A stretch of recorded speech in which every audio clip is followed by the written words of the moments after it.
Carly, thank you very much for joining. Thanks for having me. So you had that meteoric rise from the undercard debate up into the big stage, and now things seem to have been a little bit stalled out in the polls, but there's still time left before Iowa, and obviously not a single primary vote has been cast. Where do you see yourself at this stage of the race? Well, you know, I started out 17 out of 16 candidates, literally. Less than 4% of voters had ever heard of me.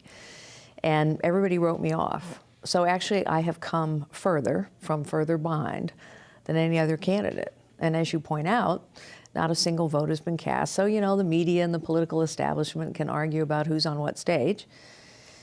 I talk to voters day after day in New Hampshire, in Iowa, in South Carolina, and Nevada, and I like what I see on the ground. I'm sure one of the things that you tell those voters often is that you have leadership experience from your time as being a CEO, and that private sector experience is a huge asset. What is the pitch that you make now to somebody who maybe doesn't have much of an understanding of even what your role would have been as CEO of a major technology company? What are some of the skills and some of the assets that gives you that would make you a superior commander-in-chief to some of the other alternatives right now? And there are many alternatives, yes, as you know, in the GOP are. field. There's a whole bunch. Well, first, I do understand the economy. I started out as a secretary. I understand how to create jobs, how to save jobs, how to protect jobs, and what destroys jobs. I understand technology, which is actually pretty important these days. It's a tool, but it's also a weapon. I understand bureaucracies and how to cut them down to size, and that's what our federal government has become, a bloated, inept, corrupt bureaucracy. But I also have a lot of foreign policy experience, more than anyone running on the GOP side. I've advised the CIA, the NSA, 2 secretaries of defense, a secretary of state, and a secretary of homeland security. I've held the highest clearances available to a civilian. I've traveled and lived and worked, done policy, done charity, done business all over the world. I've met more allies and more adversaries than anyone running, with the possible exception of Hillary Clinton. But she did photo ops, and I've done private meetings with allies and adversaries alike. I know our military and our intelligence capability. So I think we need a commander-in-chief now who understands the economy, who understands the world, who understands bureaucracies, who understands technology, and who has actual experience leading and producing results. You see, that's how you get from secretary to CEO. Right. And you produce results. You mentioned Hillary Clinton, so I think that door is open, and I want to take us through it for a moment here. In a matchup, if you were to come from where you are in the polls now to become the GOP nominee, what would you say would be the places you would point to as your strengths over, say, Hillary Clinton? You just pointed out your resume. She would do the same thing. She would say, I've been Secretary of State, I've been a senator. Obviously, you would both be vying to be the first female president in history, which has that sort of historic moment to it on either side of it. But how would you see yourself matching up against Hillary Clinton, whom I presume at least to be the Democrat nominee? I know it's not technically finished yet. Well, you know, she's held a lot of titles, but she hasn't accomplished anything in those positions. So I would start by saying, what have you accomplished?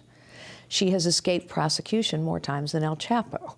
She may want to be in the White House, but actually she's qualified for the big house. She's gotten every single foreign policy challenge wrong, every single one. And she stood and lied to the American people about Benghazi. And when she famously asked what difference it makes, this is what difference it makes. When our embassy is attacked purposely by terrorists, and 4 Americans, including our ambassador, are killed, and she stands up the next day and lies about it, instead of saying, this was a purposeful terrorist attack for which the United States of America will seek retribution, she is basically giving every adversary and every terrorist an open season on the United States of America. That's what difference it makes. And you have in your background both a technology expertise as well as, you said, national security. You've held clearances. I had a TS clearance at one point as well. I have no doubt whatsoever that if the reporting we've seen already from the investigation into Hillary's private server is true, that she violated federal law. Are you of the same opinion based on the reports you've seen? And if so, do you think Hillary Clinton should face prosecution irrespective of the political consequences? Of course she should, but I doubt she will, sadly. I mean, for heaven's sakes, the media isn't even talking about this.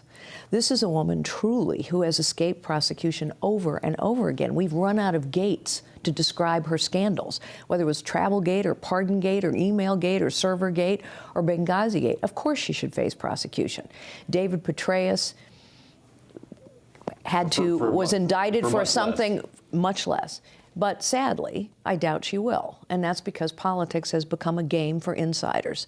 It's a shame, and it's why I say we have to take our country back and we have to restore a citizen government. The only way to hold Hillary accountable would be at the ballot box, it seems. And The that means only way somebody to- has to be able, that's right. somebody actually has to beat her. And to that end, I think there's an assumption that she automatically, and this would be based on polling and also just, of course, with the Democratic Party, how it tends to do, that she would have a big edge, even if you were the nominee with women voters. Do you think that that's actually something that you could turn around, or at least you could bridge the gap enough that that perhaps would be enough to deliver the White House to you instead of her if it were a head-to-head matchup? Could you win enough women, essentially? Absolutely. If I'm head-to-head with Hillary Clinton, I will win. Make no mistake. And I intend to be the nominee. But she has more advantages than what you just mentioned. She has more money. She's raised more money than any candidate in history. She's going to have a better ground game than any candidate in history. She has the media on her side. Those are huge and formidable advantages. So we better have a fearless fighter on our side who will take away every advantage she has. So in addition to all the things we've just talked about, as you point out, guess what? I'm a girl too, Hillary. Guess what? I'm a grandma too. So let us please talk about the issues. Let us not waste the American people's time talking about the war on women. Let's prosecute why I'm pro-life and why you support partial birth abortion. Let's go prosecute those cases. I'll win that fight. So you think you can get enough of a share of the female vote to actually make a difference in the end? I will get enough of all Americans' All votes. Americans' votes. And where are you on immigration, if I may ask? Where do you fall on that issue? Well, this is a classic example of the professional political class and insiders. You know, Donald Trump likes to tell us that he brought up immigration. With all due respect, we have talked about this issue for 25 years. We talked about it in 2012, in 2008, in 2004. We always talk about it in presidential elections. And yet it never gets better because these are people who talk, but they're not acting. So first we have to secure the border. It's not rocket science. It takes money, manpower, and technology, but mostly it takes a leader who understands how to produce results. Then we have to fix the legal immigration system. It's been a mess for 25 years under Republicans and Democrats alike. I mean, we don't know who overstays their visa. We don't have an employer verification system that works. What would you do about interior enforcement? We have over 500,000 people who are staying here beyond their visas. Fix it. Fix it. This isn't rocket science. The difference between a politician and someone who's actually led and produced results is I know actions speak louder than words. I've rolled out a blueprint because I want to be held accountable. Politicians are never held to account. We need to start. It's why we have to return to a citizen government. We can fix all this, but politicians never have. So how about we try something different?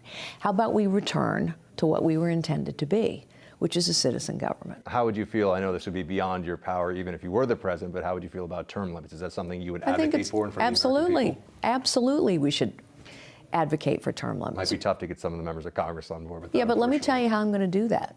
Because the members of Congress respond to pressure from citizens. So I'm going to walk into the Oval Office absolutely every week and ask people to take out their smartphones. And we're going to go through the items of my blueprint, which people can read the details of on carlyforpresident.com. And I will say, for example, do you think we should pass zero-based budgeting so we can cut spending and have enough for our priorities? There's a bill sitting on the U.S. House floor. Nobody wants to vote on it. I'll ask my fellow citizens. Press 1 for yes, 2 for no. There is an app for citizen government. Technology can help us, and politicians respond to pressure. Citizens have enormous power. I will use that power. Thank you very much, Carly Fiorina. Thank you. We appreciate your time. Thanks for having me.